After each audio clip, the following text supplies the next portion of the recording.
qual o dinamismo que a gente usa hoje? Então, assim, pô, a gente faz ali a construção de UI baseado em cards, mas o que mais isso resolve para a gente? A Bia até comentou sobre, pô, tem cards que tem inputs, eu acho que foi coisas que a gente foi amadurecendo também. No início, talvez a gente não tinha pensado, pô, pode ter um campo de texto, pode ter alguma troca aqui de informação, como que a gente lida com isso? Então, o que o Card Stack hoje traz de dinamismo hoje para a gente aqui dentro da nossa app? Legal. Acho que eu posso comentar um pouquinho sobre isso. O primeiro ponto de dinamismo que a gente queria é de navegação, né? Então, quando a gente fala de Server-Driven UI, a gente está falando de como a gente vai montar a view para o usuário, mas depois como ele vai interagir com isso, também precisa de certo dinamismo. Porque como agora a gente não tem mais células, ou o que a gente chama aqui de cards, bem tipados para um tipo de dado só, a nossa navegação tem que se tornar mais dinâmica. Então, a gente introduziu um sistema de navegação por actions. Então, é o back-end que informa para a gente qual que é a próxima tela que vai ser apresentada caso o usuário clique num card ali. E isso não é mais fixo por card, assim. Então, apesar de a gente ter um card de merchan, um card de banner de destaques e tudo mais, a action que vem ali dentro é que determina a próxima tela. Então, um banner de destaque pode tanto levar para você para um menu, quando pode te levar para uma outra lista, pode te levar para a tela de favoritos, ou pode, inclusive, não mais fazer uma navegação, pode fazer alguma ação diferenciada. É aí que a gente saiu dessa parte de dinamismo em navegação para dinamismo de interação também. Então, o pessoal implementou mais recentemente uma forma de adicionar rapidamente um item no carrinho. Isso vem uma action no back-end também, informando que aquele botão adiciona aquele item no carrinho. Então, é esse tipo de evolução que a gente teve que fazer para conseguir dar dinamismo nas ações, tanto quanto nas views. Show. Esse é o ponto mesmo que eu queria trazer, porque, pô, é muito massa a gente não precisar, ainda assim que a gente ter esse dinamismo na hora de apresentar os cards ali mesmo, o conteúdo visual. O roteamento, para mim, meu, é muito mágico, assim, eu acho isso muito legal. Porque a gente pensar em, que nem eu comentei, sobre o ganho de poder que a gente tem sobre fazer experimentações mesmo e teste dentro da aplicação, a gente não só mudar o conteúdo visual, mas também poder mudar a navegação que aquele card tem, é muito massa. E a gente, pô, poder carregar listas diferentes ou redirecionar para diferentes partes da aplicação ali, simplesmente mudando um valor ali de um objeto do contrato, pô, é muito mágico, assim, isso é muito legal. Traz um dinamismo muito maior quando a gente fala de customização, assim.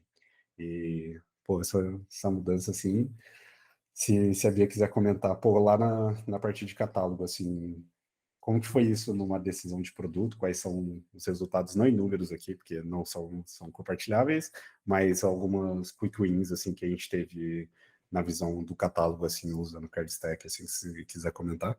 Eu concordo super com, acho que essa parte das actions, que é um negócio muito mágico, assim. Eu acho que até comentando aquele card que eu falei que era um pouquinho diferente, que ele tinha estado e poderia mudar, foi muito de, acho que a interação com a parte de produto, assim, foi: beleza, a gente tem que entender como que a gente consegue recriar, reimplementar, né, toda a parte de catálogo num formato totalmente diferente, que é o card stack por baixo dos panos, mas uma coisa que a gente focou muito era não pode mudar não pode mudar praticamente nada em experiência do usuário, porque a gente queria que fosse um refactor totalmente por baixo dos panos mesmo, então não sem prejudicar ou, sei lá, modificar alguma forma de usar o catálogo que afetaria a forma como o usuário compra no iFood. Então, até foi o estudo de como que a gente consegue, mesmo com caso de uso um pouquinho diferente do que a gente tem na home, ainda aproveitar de toda a estrutura. Então, nesse caso, como que é o card, eu que mudei de entrega para retirada, a gente usou também, acho que toda essa parte das actions para que, dependendo do que foi modificado, eu tenho que dar um reload, eu tenho que mandar alguma coisa diferente na requisição, e aí por toda essa estrutura que nem o Messi falou agora, não é actions, deixaram de ser só para navegação, mas também para coisas que a gente precisa executar ali na app. Então isso acho que foi muito legal, que deu para separar bem, assim, o que que seria cada ação dessa, né.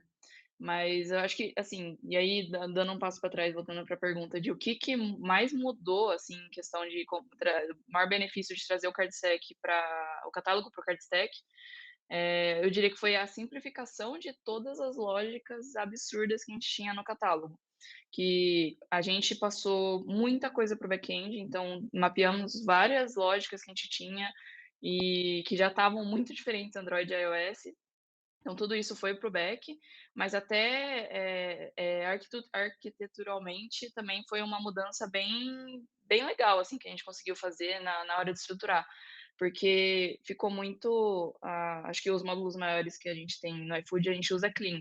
Então, falando assim, a parte de apresentação ficou exclusivamente, a única coisa que você tem que se preocupar é que um use case ali vai te retornar uma lista de cards, você pega e apresenta. É isso.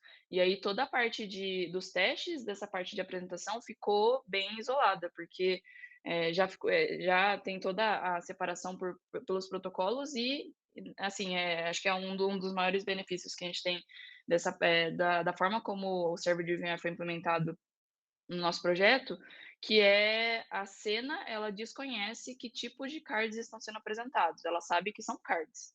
Isso, assim, não independe do o conteúdo ali dentro, então acaba sendo você acaba acho que a gente acaba sendo forçado a não depender de o que que vai ser apresentado, a gente não realmente desconhece, eu não faço ideia e não tem como, tipo, no sentido de fazer gambiarras ali no meio de eu sei qual card que é, então eu vou tentar pegar alguma informação lá dentro. Realmente tem que ser, a gente tem que manter força a gente a pensar server driven lá. Então é o back que tem que entender essa lógica e retornar para a app em um formato que mantenha a estrutura e que a nossa parte de apresentação continue totalmente agnóstica ali o que está vindo lá dentro. Realmente é questão de pega os cards e apresenta, não vou te contar o que que tem aqui dentro, realmente só foca nisso. E acho que também um dos pontos que até, ajudou bastante a gente a evoluir esses outros pontos, que foi, como a parte de apresentação estava totalmente isolada, de quando a gente precisou evoluir serviços, evoluir outras coisas, mais na parte ali de request, ou a parte de domínio ali, ficou bem, a gente já sabia meio que, beleza, a nossa camada de apresentação está esperando receber os cards, e vai continuar recebendo cards, mas a gente vai modificar algumas coisas ali, então ficou bem, acho que eu diria que é onde o clean realmente vale a pena, que a gente conseguir mexer mais isoladamente nas camadas e ter mais controle, assim, de o que que é, beleza, é isso que a gente vai precisar implementar, então é aqui que eu vou mexer, é aqui que eu vou impactar, o que que eu tenho que retestar, o que que eu explico para o pessoal de que, o que que foi essa alteração aqui.